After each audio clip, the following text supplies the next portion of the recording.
Y estuve hablando un poco de Pedro, que no era realmente lo que estaba en el rotero de la enseñanza, pero sentí de hablar sobre eso.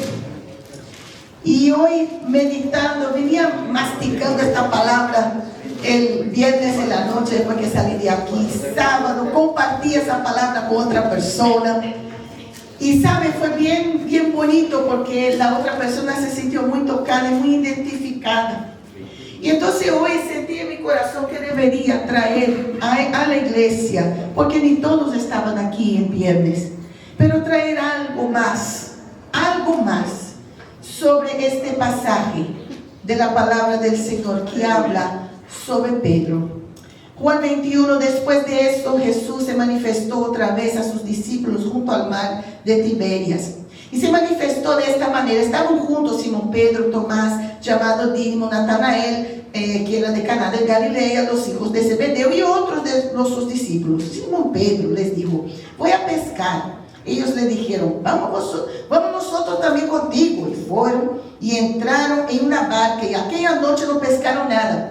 Cuando ya iba amaneciendo, se presentó Jesús en la playa. Mas los discípulos no sabían que era Jesús. Y les dijo: hijitos, ¿tenéis algo de comer? Y le respondieron: no. Él les dijo: echa la red a la derecha de la barca y hallaréis. Entonces la echaron y ya no la podían sacar porque gran cantidad de peces había. Entonces aquel discípulo a quien Jesús amaba dijo a Pedro: es el Señor. Simón Pedro, cuando oyó que era el Señor, se ciñó la ropa porque se había despojado de ella, o sea, está desnudo, y se echó al mar. Y los otros discípulos vinieron con la barca y arrastrando la red de peces fueron, pues no distaban de tierra sino con 200 codos. Al descender a la tierra vieron brasas puestas y un pez encima de ellas y pan. Jesús les dijo: traed a los peces que acabáis de pescar. Subió Simón Pedro y sacó la red a tierra llena de grandes peces, 153, y aun siendo tantos la red no se rompió. Y les dijo: venid, comed. Y ninguno de los discípulos se atrevía a preguntar: ¿tú quién eres?, sabiendo que era el Señor. Vino pues Jesús y tomó pan y les dio, y asimismo del pescado. Y esta era la tercera vez que Jesús se manifestaba a sus discípulos después de haber resucitado de los muertos. Y cuando hubieron comido, Jesús dijo a Simón: Simón, hijo de Jonás, ¿me amas más que a estos? Le respondió: sí, Señor, tú sabes que te amo. Y le dijo: apacienta mis corderos. Volvió a decirle segunda vez: Simón, hijo de Jonás, ¿me amas? Pedro le respondió: sí, Señor, tú sabes que te amo. Le dijo: pastorea mis ovejas. Y le dijo la tercera vez: Simón, hijo de Jonás, ¿me amas? Pedro se entristeció de que él le dijese la tercera vez: ¿me amas? Y respondió: Señor, tú sabes todo, tú sabes que te amo. Jesús le dijo: apacienta mis ovejas. Padre, te doy gracias por esta palabra. Habla una vez más a mi corazón, así como al corazón de tu pueblo. Y ayúdanos, Señor, a entender esta palabra en el nombre de Cristo. Amén. Pueden sentarse, hermanos. Gloria. Gloria a Dios. Amén. Hermanos, es muy interesante la vida del apóstol Pedro. A mí me gusta mucho, porque veo Pedro un hombre sanguíneo, o sea, un hombre que tenía un temperamento que me pisa el callo, te piso los dos que tienes. Era un hombre que tenía era bien nervioso, agitado. Y Dios lo llamó igual. Digo: no, hace parte de mi ministerio. Y no solamente eso, porque el Señor tenía diferentes tipos de personas, de temperamentos, de talentos en su ministerio. Y Él llamó 12, vengan para acá ustedes. Y tenía hasta un problemático, un traicionero entre ellos, pero Jesús lo llamó igual. Y entonces ahí iba el Señor, pero tenían 3 con que el Señor caminaba juntito, que era Santiago, Juan y Pedro. Y el Señor iba trabajando en la vida de sus discípulos. Pero en la vida de Pedro, Juan y Santiago, el Señor era bien cercano. Tanto es así que nosotros hablamos pasada que cuando el Señor fue al monte de la transfiguración, Él llevó los tres, Santiago, Pedro y Juan. Y cuando llegamos en este capítulo, nosotros nos deparamos con un momento de la historia en la cual los discípulos estaban tristes y angustiados. ¿Por qué? Porque Jesús había muerto. Y entonces, aunque las mujeres fueron y anunciaron que Jesús había resucitado, escuchen bien lo que estoy diciendo. Las mujeres fueron, anunciaron, Pedro y Juan fueron a la sepultura, no encontraron el cuerpo de Jesús. Aleluya. Y la Biblia dice que aunque él había manifestado a los discípulos por 3 veces, ¿saben lo que pasó? Igual Simón estaba en un estado depresivo, en aquel estado de que él no quería nada. Y aquí dice la palabra del Señor Jesucristo, que él estando ahí con los discípulos, él dijo, mira, yo voy a pescar. Y él fue, y ellos dijeron, vamos también nosotros contigo. Y fue todos los discípulos siguiendo a Pedro. Y cuando nosotros observamos aquí, vemos que muchas veces nuestro estado de depresión, nuestro estado de distanciamiento de Dios, nos provoca decisiones equivocadas. Nos hacen equivocarnos en los propósitos que Dios tiene para nosotros. Pensamos que estamos haciendo la cosa correcta mientras no la estamos haciendo. ¿Y por qué yo voy a decir eso? Y digo con toda seguridad de mi alma, porque está escrito en la palabra del Señor, que cuando el Señor llamó a los discípulos para el ministerio, lo primero que ellos hicieron fue dejar las redes. Las abandonaron. ¿Por qué? Porque ellos salieron de esta posición y entraron en otra, que era ser parte del reino de Dios y así llevar el santo evangelio del Señor Jesucristo. Y cuando nosotros nos deparamos aquí, que Pedro quiere volver a su vieja profesión, a ser un pescador ¿de qué? De pez, pero no era eso que el Señor quería. Porque la Biblia dice muy claramente en Marcos capítulo 1, cuando estaban andando ahí en la Galilea, Simón y Andrés, su hermano, y ellos estaban echando la red del mar porque eran pescadores, y dice, y les dijo el Señor, venid pos mí y haréles que seáis pescadores de almas, de hombres.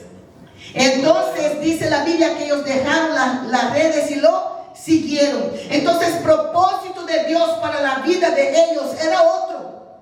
Y una vez que tú dejas atrás la red, déjala ya.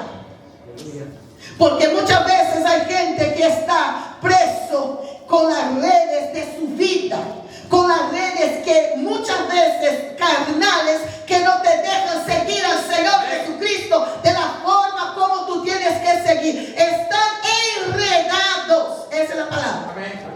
Están enredados porque no quieren el compromiso de decir, sí Señor, yo te quiero seguir. No quiere seguir al Señor, pero a la misma vez está con la red.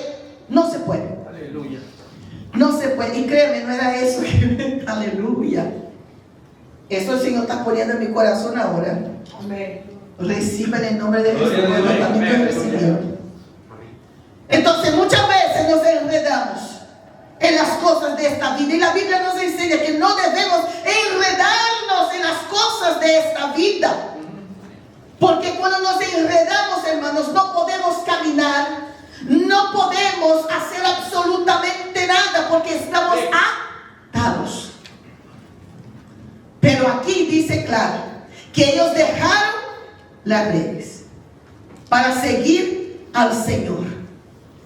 Y cuando nosotros vamos aquí en Juan 21, cuando de repente Pedro dice, mira, voy a pescar. Oye, está volviendo a la profesión, está volviendo atrás. Después de haber sido llamado, después de haber experimentado la gloria de Dios de manera sorprendente, después de haber ido y ver el túmulo, la tumba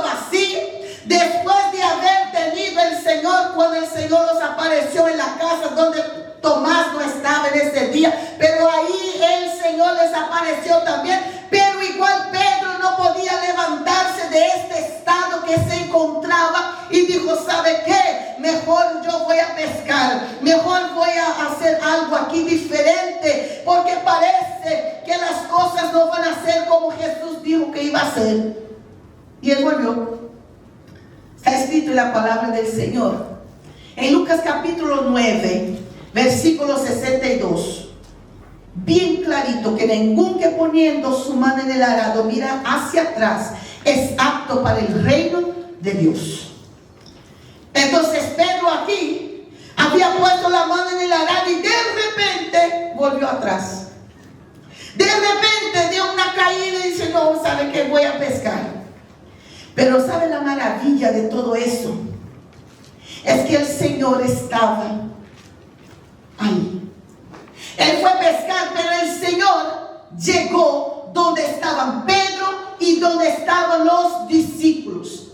Porque Jesús siempre está pendiente de nosotros. Pedro estaba pasando por un momento depresivo, un momento de angustia, un momento de dudas. Pero Jesús estaba ahí para resolver este pequeño problema que él tenía. Y cuando dice la Biblia aquí que ellos estaban pescando y no apañaban a nadie, estaban en aquella lucha, y el Señor dijo a ellos, mira, tira para el otro lado. Y fue así. Y agarraron, hermanos, 153. ¿Y sabe lo que veo? Que parece que no hace sentido las cosas que Dios hace a veces. ¿Cuál es la diferencia si yo tiro la red para la izquierda o para la derecha? Si todo bajo el barco es mar. ¿Hace sentido? Si yo saco de aquí y va a tener pez al otro lado, no hace sentido. Pero para Dios sí lo hace. Para Dios sí lo hace. Porque el agua era la misma, la que estaba a la derecha y la que estaba a la izquierda, era la misma agua, pero la diferencia aquí, lo que Dios realmente quería, era ver la obediencia de ellos en el momento que estaba en el barco y en aquella situación. Ustedes saben muy bien que la obediencia es algo que Dios exige de nosotros. Y a veces la gente, Dios es un Dios exigente, sí. Y él mismo dijo esto a Moisés en Éxodo, cuando él estaba orientando al pueblo lo que tenían que hacer en el templo y todo eso. Y el Señor dijo, yo soy un Dios exigente. Aleluya. Y muchas veces no nos damos cuenta y le vamos a Dios como de buena onda. Perdón el modismo, pero es así. Ah, no, Dios es muy buena onda, Él es bueno, me perdona, me ayuda, tiene misericordia de mí. Yo puedo hacer lo que quiero de mi vida porque siempre Dios va a estar ahí por mí. Si tanto es que va a estar ahí por ti, que el día que Él te abre las orejas, tú no puedes decir un ay. Porque Él está tan cerca de ti cuando tú metes la pata, que Él va a decir así, yo te amo tanto, venga para acá. Y te va a hablar así, que te va a poner la oreja como un elefante así, estirada. ¿Sabe por qué? Porque Él te ama.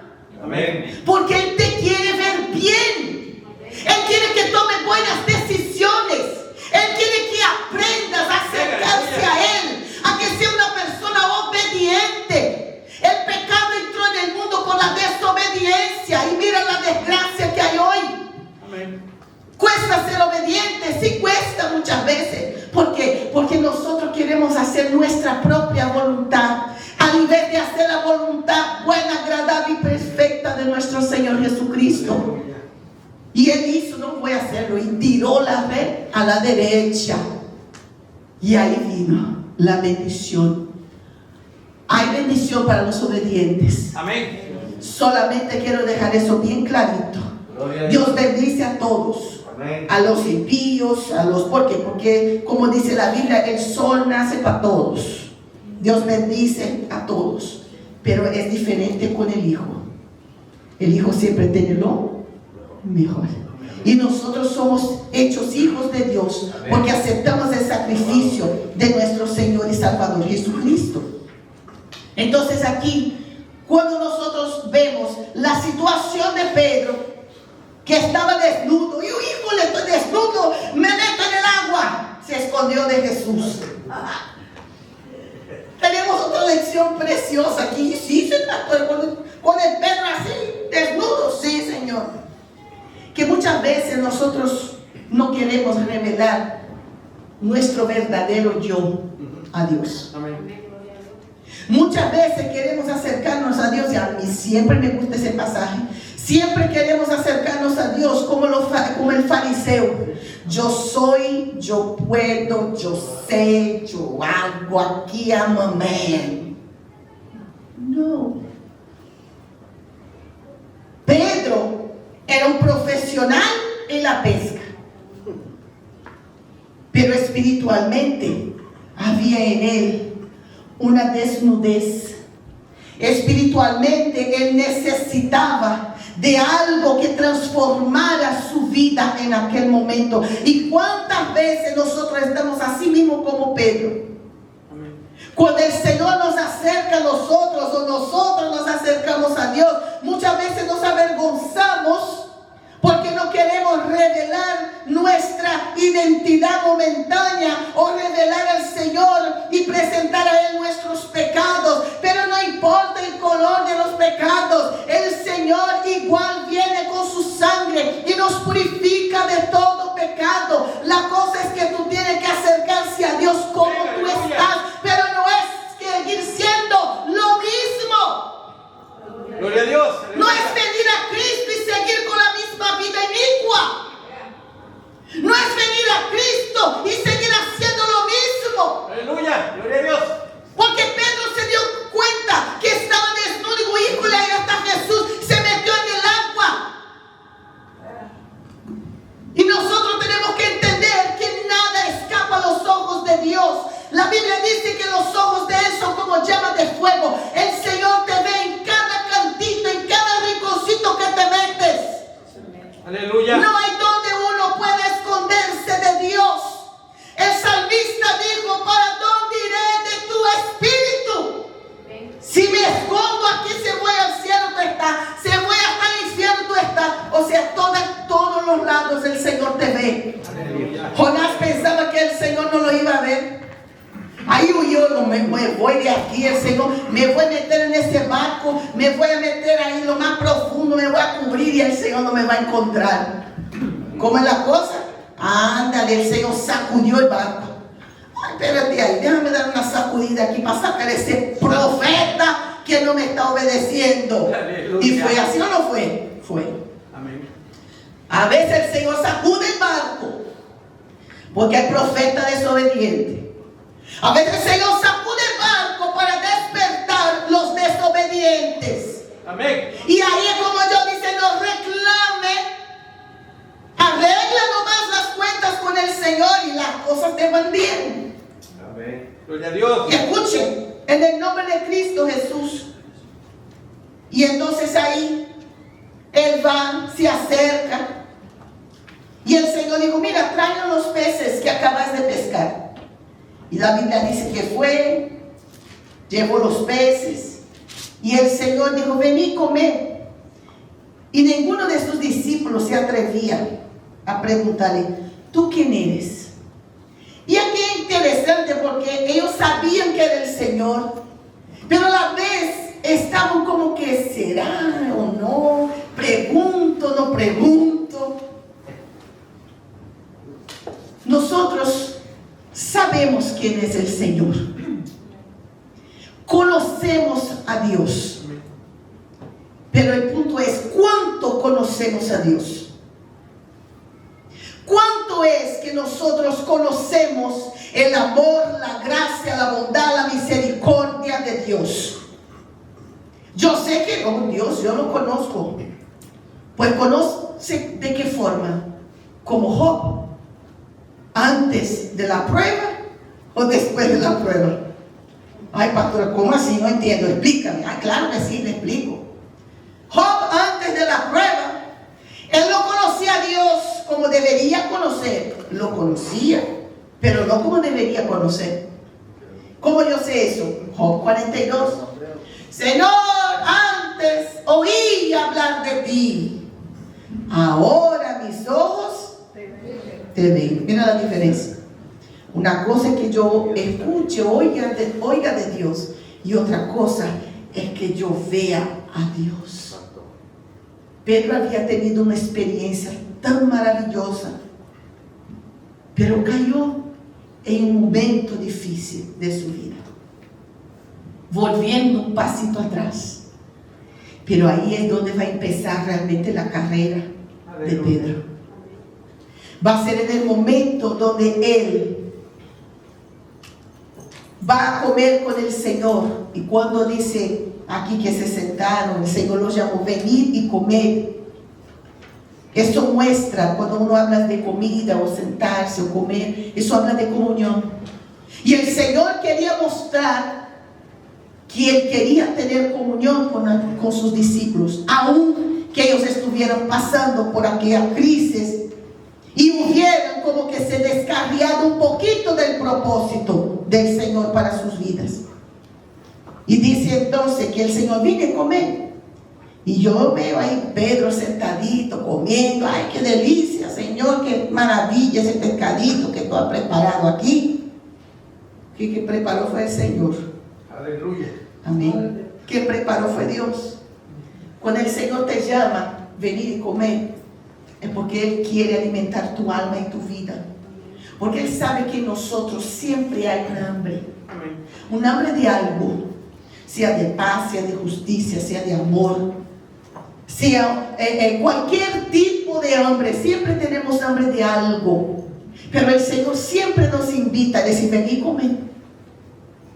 Usted trae lo que tú tienes y aquí sentamos, conversamos y yo arreglo tu situación.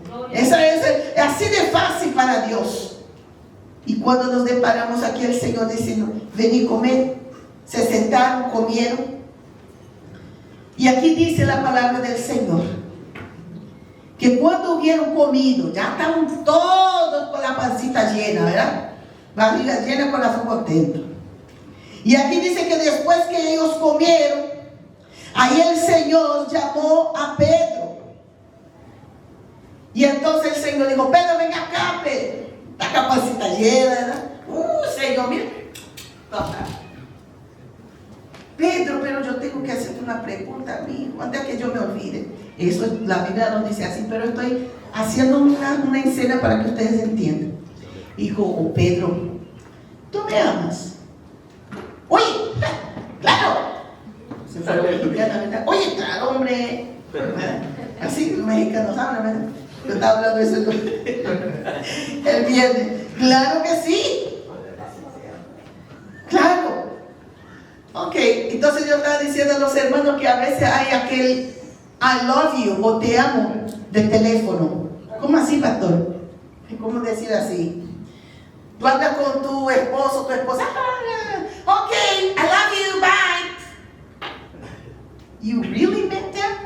¿Realmente sentiste? You feel that? ¿Sentiste eso en tu corazón o simplemente dijiste porque es común y corriente que la gente diga I love you? Uno se va a decir, mira el perrito que I love you. Oye, I love this. Ice cream de chocolate, que rico, I love it. Amo ice cream de chocolate. Escuchen bien. Aquí había un conflicto en la vida de Pedro. Un conflicto porque él había en él una gran amargura. Yo les voy a decir, cuando Pedro, el Señor le acercó y preguntó si lo amaba, Pedro simplemente le dijo, te amo. Se acabó, salió de ahí. Quizás Pedro fue a buscar un pedacito más de pan. Y ahí el Señor dijo, Pedro, ven acá un minutito, tengo una pregunta. Sí, Señor, ¿qué quiere, Señor? Mira, Pedro, ¿tú me amas? Oye, ¿y por qué me está preguntando eso? ¿Y por qué me está preguntando eso otra vez? Si ya me había preguntado, yo le contesté. Y él dijo, ¿qué? Sí, Señor. Tú sabes que yo te amo. Ya cambió. Aquí, la primera vez, él dijo al Señor, cuando el Señor le preguntó, ¿tú me amas? Te amo.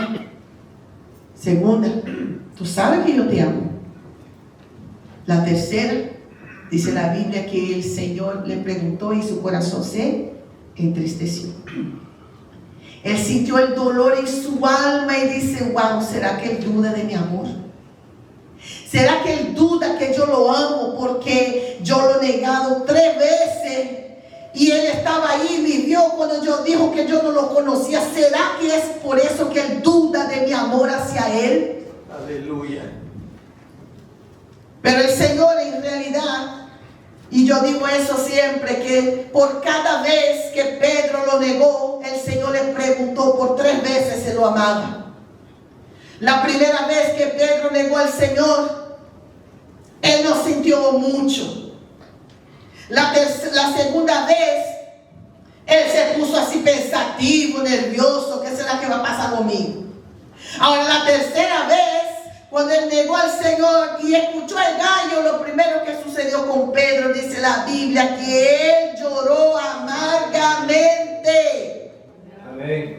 Y cuando llegamos aquí, el Señor preguntó, ¿tú me amas? Fue como la primera vez que Pedro lo negó. No, está loco, no conozco a ese hombre. A la segunda, y usted, mira, tú hablas como uno de ellos. Que no hay como decir que no es cristiano, ¿eh? Usted habla como uno de ellos. No, esta mujer está loca, yo no sé ni quién es. Y la tercera, a él Pedro dijo algo que realmente fue doloroso para el Señor. ¿Y qué pasó? Y lloró con amargura. Y la tercera vez que él dijo al Señor, Señor, tú sabes todas las cosas y tú sabes que yo te amo. Y aquí es donde empieza entonces la sanidad de Pedro, porque en él había una gran amargura.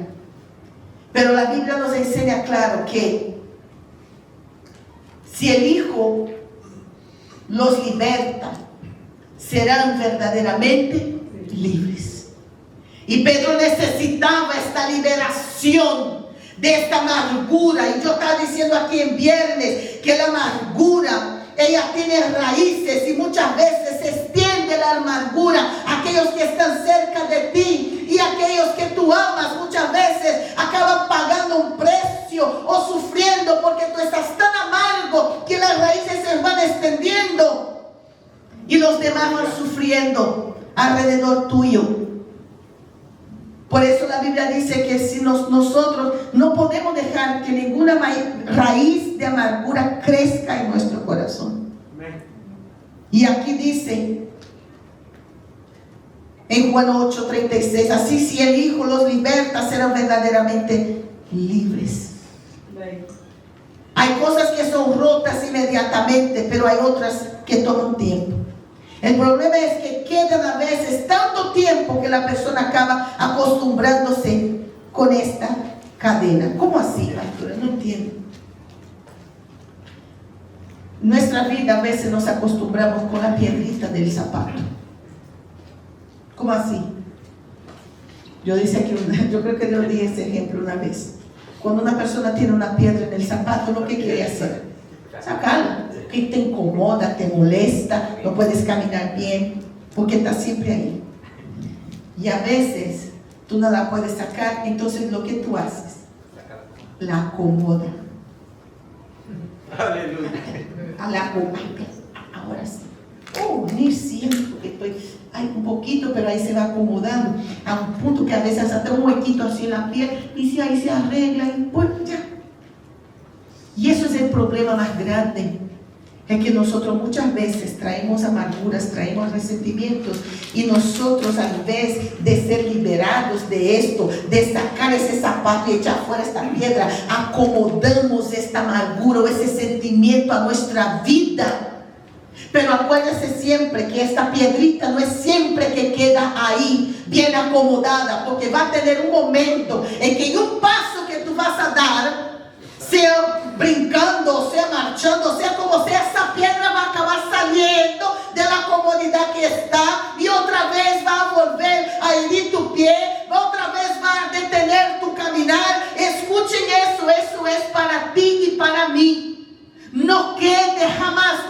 amargura, con resentimiento, con esta piedra acomodada en tu vida. Pero en el nombre de Cristo Jesús, levántate y reprehenda esta amargura y digo, Señor, está en tus manos. Dios es aquel que nos sana. Dios es aquel que nos liberta.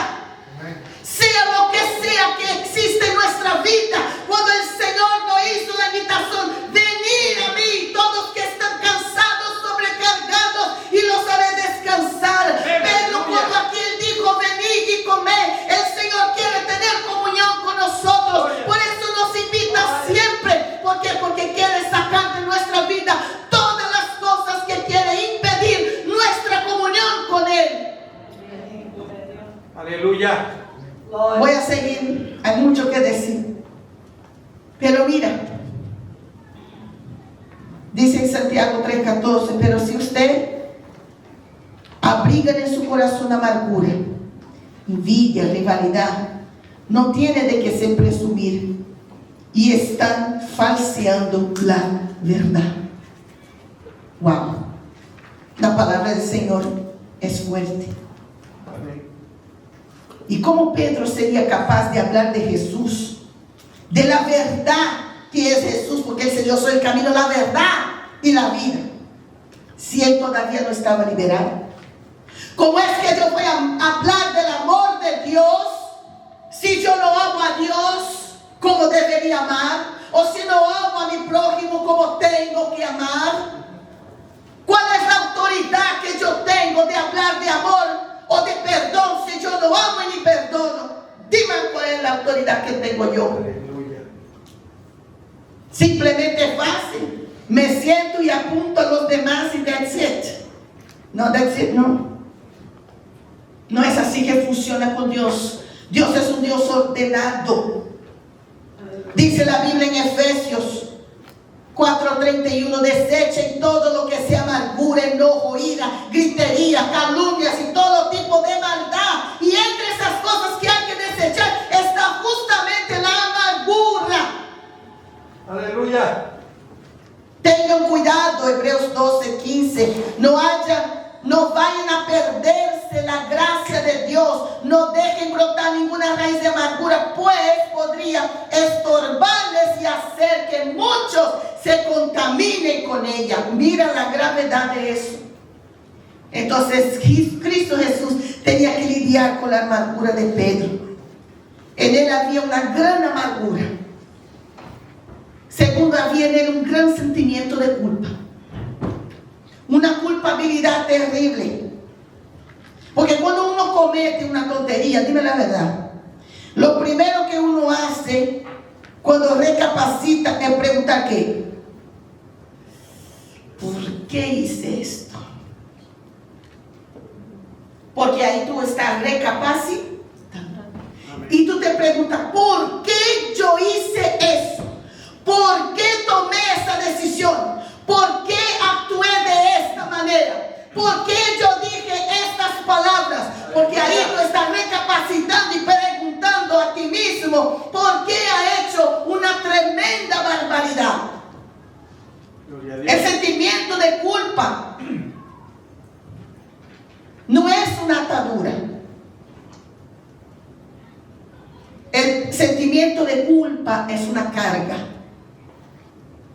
No es una atadura, es una carga. Porque viene el remordimiento. Y el remordimiento va consumiendo. Y la amargura puede contaminar a otros. Aleluya. Pero la culpabilidad contamina a uno mismo. Amén. Porque es una carga que solo tú la llevas. La amargura se extiende, pero la culpa es algo que solo tú sientes sobre tus hombros. Por eso es tan bueno aceptar la invitación de Jesús. Cuando Él dijo, mira, tome mi yugo, tome mi carga. Mi yugo es suave, mi carga es liviana. Vamos a hacer ese cambio. ¿Por qué? Porque ese sentimiento de culpabilidad que muchas veces está sobre nosotros nos está consumiendo la vida, nos está acabando, nos está atormentando. Dime la verdad, si muchas veces cuando una persona se siente culpable, su conciencia no te deja tranquilo, tú no puedes dormir, la almohada parece más una roca que otra cosa. Ya no come, viene problema de estómago, ¿por qué? Porque es un pensamiento que está constante, porque te pesa en la vida. Esto debe porque la culpa te impide muchas veces de querer o amar a ti mismo. Porque tú te indignas contigo y tú querías volver atrás. ¿Cuántas veces alguien ya dijo eso? Ay, si yo pudiera volver atrás, por lo menos a 10 años atrás, yo haría todo diferente. ¿Sí o no? No, los jovencitos, así los niños no digo tanto, pero nosotros que estamos un poquito más, ¿verdad? Con millas rodadas. Nosotros muchas veces pensamos, quisiera yo volver unas millas atrás, pero es imposible, ¿verdad? Volver unas millas atrás para hacer todo otra vez. ¿Cuántos de nosotros le dijimos eso una vez? Para poder acertar donde yo me equivoqué. Y ahí uno cuando va en Éfeso, no en Éfeso, perdón, en Apocalipsis, que Dios escribió a la iglesia en Éfeso, Jesús dijo así: mira, tú estás haciendo un trabajo maravilloso, nota 10, pero tengo algo contra ti. Oye, Señor, tiene algo contra mí, sí, que dejaste el primer amor. Dejaste el primer amor. Ahí el Señor dijo: regresa ya, acuérdate, dice, acuérdate dónde caíste y arrepiéntete. Entonces muchas veces nosotros no tenemos que estar imaginando, deseando volver atrás en el sentido físico, pero si en tu corazón tú te acuerdas de aquel día y tú te arrepientes, hay un Dios en el cielo que perdona nuestros pecados, que saca de nosotros la culpabilidad y nos hace amar a nosotros mismos otra vez. No tenemos que estar cargando una carga pesada, porque eso va a acabar impidiendo que nosotros alcancemos de Dios el propósito que Él ya destinó a nosotros. Aleluya. Y aquí termino. En Pedro había una gran amargura, una gran culpa de haber hecho con Jesús lo que hizo. Voy contigo hasta el fin, y al final no fue. Pero había en él un gran amor. Y Jesús no tenía dudas del amor de Pedro, hermanos. Jesús no tenía dudas. Jesús sabía que Pedro lo amaba. Amén, aleluya. Y Pedro mismo sabía: Señor, tú sabes que yo te amo. Pero él tenía que entender que el amor de Dios, del amor de Cristo Jesús, debería ser más fuerte y mayor que el sentimiento de culpa y de amargura que él llevaba. Él tendría que entender este amor de Dios, que Juan mismo, que escribió el capítulo 21, él no conseguía entender este amor de Dios. El amor que quita el temor, el amor que quita la amargura, que quita el sentimiento de culpa, el amor que transforma nuestra vida de manera poderosa. Así que Pedro sabía que él amaba a Jesús y sabía que Jesús también sabía de eso. Pero era necesario que Pedro abriera su boca y decía al Señor: sí, Señor, yo te amo, pero no te amo de teléfono o de goodbye, adiós, te amo, la Dios, no. Era aquel te amo de mirar a los ojos y decir: Señor, tú sabes todo y tú sabes que yo te amo. Aleluya. Mi pregunta para ti: ¿cuánto amas a Dios? Esa es mi pregunta. Aleluya. Gloria a ¿Cuánto Dios. amas a Dios? ¿Eres capaz de abandonar las redes por amor a Dios? ¿De caminar conforme el Espíritu, no según la carne? ¿Eres capaz de amar a Dios a punto de renunciarte a ti mismo, tomar tu cruz diariamente y seguirlo? Está escrito en la Biblia. Lo que estoy diciendo son versículos bíblicos. Amén. Amén. Para que sepan que yo no cuento cuentos chinos. Aleluya. ¿Sí o no? ¿Cuánto amas a Dios? Amas a Dios a punto de obedecerle 100%. O por lo menos intentar obedecerlo lo más que tú puedas, porque aquí lo único que sale beneficiado eres tú. No Dios. Quien disfruta de la bendición eres tú. Póngase de pies. Esa es la pregunta. Y escuche a Jesús preguntar eso a ti hoy. Por fe, escuche a Jesús preguntarle. Voy a poner mi nombre. Patricia, ¿tú me amas? Cada uno aquí, escucha al Señor preguntar eso. Piensa en tu nombre ahora. Y haga esa pregunta como si fuera Jesús haciendo esa pregunta. No necesita usar mi voz en voz alta. Pero en tu mente, en tu corazón, pregúntale poniendo su nombre como yo estoy haciendo. Patricia, ¿tú me amas? Haga esa misma pregunta a ti ahora mismo. Tener 5 segundos.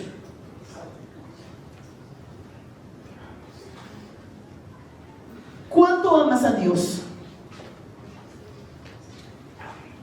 Tú eres capaz de decir, Señor, yo te amo. Tú sabes que yo te amo. Pero si el Señor dijo, entonces vamos conmigo hasta el fin. Bueno, ahora es otra cosa. Ahí ya estamos hablando de otra cosa, Señor. En el nombre de Cristo Jesús, si hoy el Señor Jesús apareciera frente a ti y preguntara si tú lo amas, tú le dirías, te amo, como que de teléfono, ¿verdad? I love you, sin ningún pensamiento, sin ningún sentimiento real. O tú le dirías con tu corazón quebrantado, porque Pedro tuvo tristeza en su corazón, o sea, el quebrantamiento en su corazón, y decir, Señor, tú sabes todo. ¿Tú tendrías el valor de mirar a los ojos al Señor y decir, yo te amo? Vamos a orar.